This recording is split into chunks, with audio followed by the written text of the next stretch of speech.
Jake Chambers is the kind of proof that dying once just isn't enough for some people. The kid makes death look like a minor inconvenience rather than a permanent thing.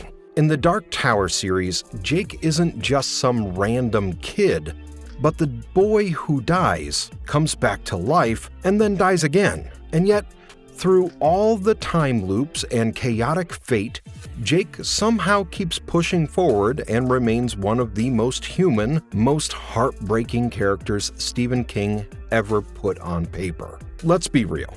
Most characters get one tragic death to make readers cry, but Jake? His first death is brutal and unfair, but the universe decides one death isn't enough, so it brings him back only to set him up for an even crueler fate later. And the worst part? Jake knows it. So why does he die twice? Why does his story hurt so much? And why, for the love of all things strange, does King insist on making him suffer? So, let's get into this video about the boy who just couldn't stay dead. But before we go into our explanation, we do have a very small request. If you like our content, please support us by subscribing to our channel. This is a small click for you, but for us, it means a lot. Thank you. Let's begin. Who is Jake Chambers, the kid who walked between worlds? Imagine being an 11-year-old kid, just minding your business in 1970s New York, and then, bam, you realize you're caught between dimensions, trapped in a conflict between a gunslinger and an evil reality-warping sorcerer. Sounds rough, right? Well, welcome to Jake Chambers' life, where dying once is just the beginning of his adventure. Plucked from the busy streets of 1970s New York and thrown into a dying world full of gunslingers, demons, and talking raccoon dog hybrids, Jake is one of the key characters in Stephen King's The Dark Tower series.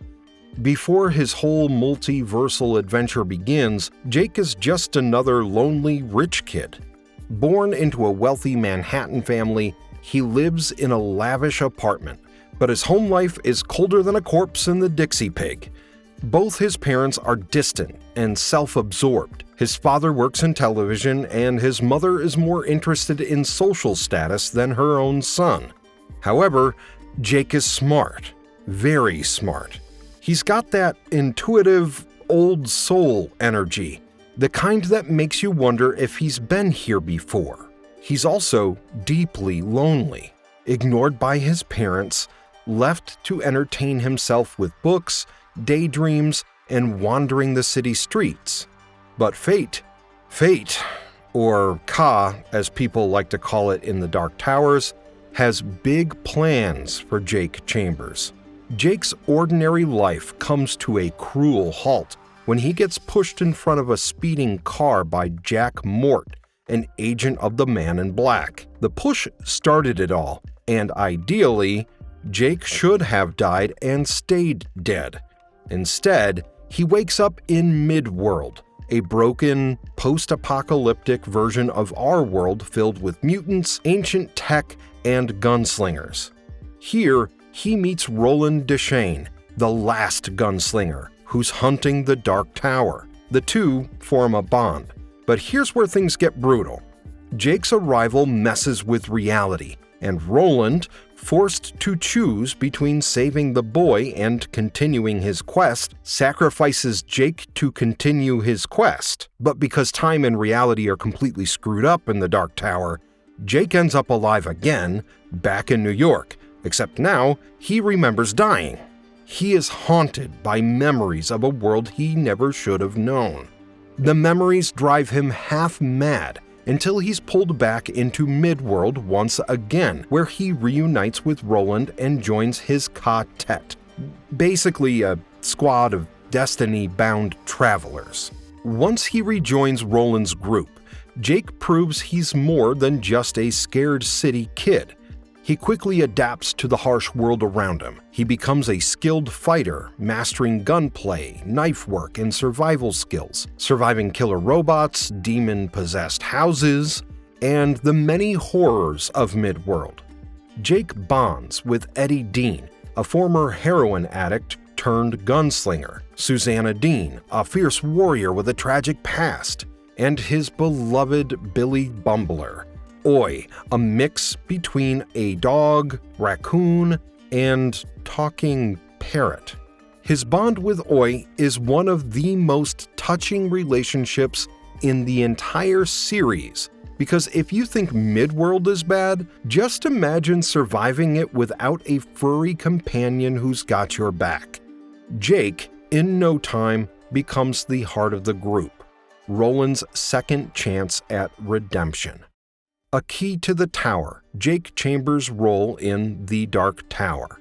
If you know Stephen King, you know he doesn't hand out happy endings like candy, and Jake, he suffers real bad. Although Jake came back to the Midworld, his re-entry was not one filled with sunshine, though. Jake had to die again and re-enter Midworld properly. And the only way to do that is through a dangerous ritual involving a monstrous doorkeeper called House Demon. Now, most kids, heck, most adults, would back away very, very fast from something called a house demon. But Jake, no. With the help of Eddie and Susanna, Roland rips open a portal between worlds to allow Jake to escape his crumbling reality in New York just in time, while Jake tricks the demon and re-enters the Midworld. Jake bravely steps through, proving his trust in Roland, despite, Roland letting him die before. This marks the beginning of Jake's real journey as a gunslinger as he rejoins Roland's quartet.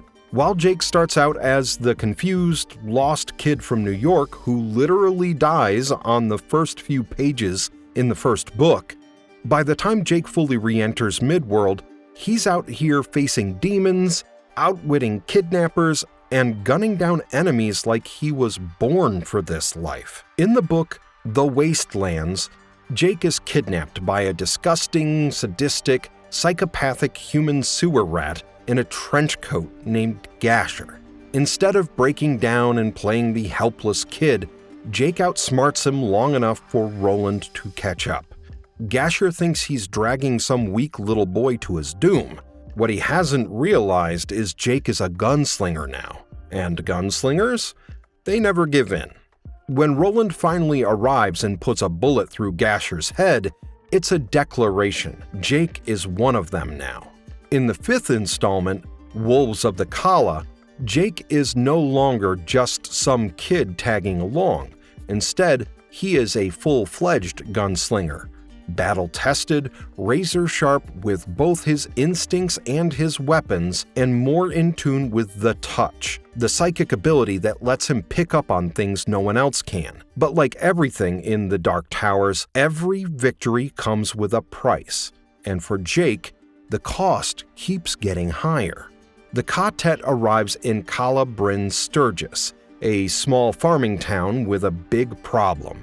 Every few decades, the wolves come and steal the town's children, and when the kids are returned, they aren't kids anymore, but drained of whatever made them human. Jake immediately senses something's off. His touch leads him to Ben Slightman, the Elder, a man secretly working with the wolves to protect his own son. Jake secretly trains and hones his gunfighting skills even further. When the wolves attack, Jake is right there to fight them off like he's been doing it all his life. But even after the town is saved, Jake can't shake the weight of what was lost, especially his friend, Ben Slightman the Younger. Jake's understanding of the world grows darker, and the darkness? Jake didn't know it was only just the beginning. While Roland is handling business elsewhere, Jake, Oi, and Father Callahan track Susanna when she is taken to 1999's New York by the Crimson King's forces. They find themselves standing before the Dixie Pig, a nightclub that isn't really a nightclub at all. It's a slaughterhouse filled with vampires, humanoids known as Low Men, and other horrors from the Crimson King's army. The second they walk in, they realize that they are outnumbered, heavily. The smart thing would be to run, but they're gunslingers, and gunslingers never run. Callahan fights like a man possessed, protecting Jake until his last breath and holding off the monsters long enough for Jake and Oi to escape. Callahan falls, but Jake survives. The kid who started this journey alone has now lost yet another father figure, and he doesn't have time to grieve. There's still a war to fight. Jake fights his way through the Dixie Pig and reunites with Susanna. But fate isn't done with him yet. Roland and Jake are given one final mission, and it's not to save the tower. Not yet. First, they have to save Stephen King himself. Yes, Stephen King, the real-world author who, in this universe, is the one writing their story. If he dies, the story stops, and the tower falls. The problem? A truck is barreling straight toward King. Jake sees it. He doesn't think. He doesn't hesitate. He shoves King out of the way and takes the hit instead. Roland holds Jake as he dies, and this time there's no bringing him back. Jake tells him it's okay, that he's ready, that he's not afraid. And for the first time in the entire series, Roland lets himself break. Roland buries Jake himself. While it's the end of the road for Jake, one thing is clear. Jake may have died young, but he lived more than most ever do. Roland refuses to cover Jake's face until the very last second, staring at the boy he's failed twice now. For Roland, this is the final loss. But is it truly the end for Jake Chambers? From page to screen, Jake Chambers in film adaptations. Translating The Dark Tower to the big screen was always going to be a Herculean task. Stephen King's reality-warping, time-altering tale isn't the kind of thing you can just neatly fit into a 2-hour movie. And unfortunately, when Hollywood finally took a shot at it in 2017's The Dark Tower film, well, let's just say the bullet didn't quite hit the mark.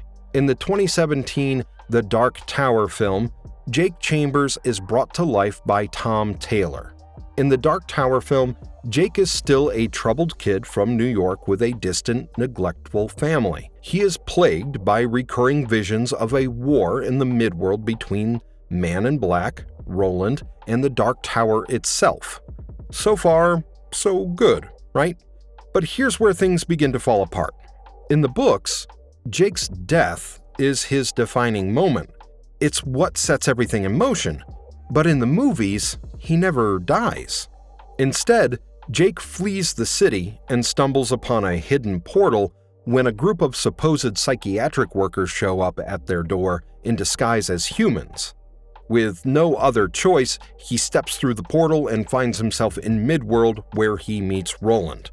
The dynamic between Jake and Roland is also tampered with. The movie makes Jake the main character, with Roland as his reluctant mentor, instead of Jake being the one drawn into Roland's world, turning him into a generic hero.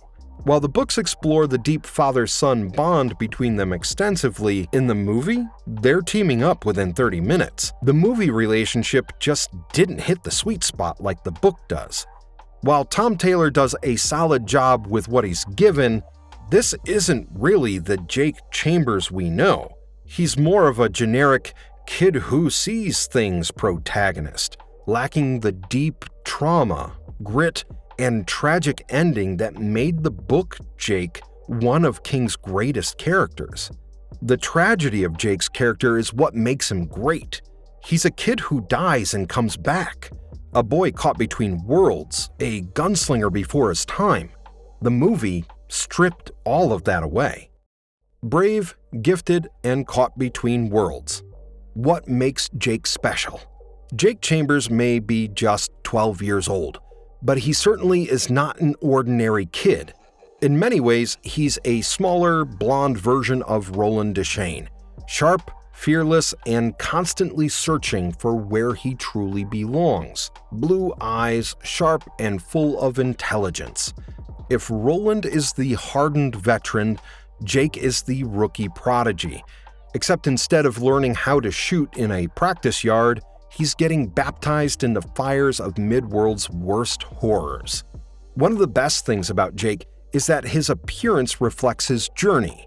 He starts as a polished rich kid from Manhattan, but by the time he's traveling with Roland, Eddie, and Susanna, he looks like he belongs in Midworld, a boy shaped by dust, battle, and fate. Over time, he and Roland form an unbreakable father-son bond, a relationship built on trust, shared hardship, and the unspoken understanding that they are both lost souls tied to the same fate. But Jake isn't just Roland's spiritual successor, he also bears a resemblance to Elaine Johns, one of Roland's childhood companions. Both have a quiet, steady nature, and both possess a rare gift known as the touch, a rare psychic ability that only a few people in Midworld possess. For Jake, this skill makes his presence within the quartet even more crucial, as he can pick up on shifts in fate and danger long before anyone else. He sees things before they happen, can sense people's emotions and lies, and can even communicate with animals. But let's not forget, Jake is a trained warrior by the end of his journey. He learns fast, adapting to Roland's gunfighting techniques better than most adults. He has sharp reflexes and survives battles against enemies twice his size. Jake is a gunslinger in every sense of the word, and not just guns. Jake picks up the skill of throwing razor-sharp Oriza plates like a pro. Jake's existence binds the entire multiverse together. Without him, Roland's quest would have failed. Without him, the tower would have fallen. Jake Chambers isn't just the boy who died twice. He's essential to the story of the Dark Tower. The kid who keeps getting thrown into Roland's messed up quest like the universe itself can't decide what to do with him. He is an example that fate in Midworld is as cruel as it is unpredictable. Jake's journey from a confused kid from New York to a seasoned gunslinger in the making makes his many deaths hit even harder. But you see, Jake isn't just some expendable sidekick in Roland's endless chase for the tower. And when Jake dies, his loss isn't just another name on Roland's long list of regrets. It's the one that stings the most because, deep down, Roland loved him like a son. And let's be real, Roland, the guy who would sacrifice anything for his quest without batting an eye, hesitating even for a second over Jake? That says it all. So, was Jake doomed from the start? Probably. Stephen King isn't exactly known for letting kids off easy. But without Jake, the Dark Tower isn't the same story. Jake is proof that heroes don't have to be the strongest or the oldest. They just have to be willing to fight for what's right. And Jake Chambers? He was willing every single damn time. And if you liked our content, don't forget to leave a like and subscribe to us if you haven't already. Have a good one and be safe out there. Thanks, everyone.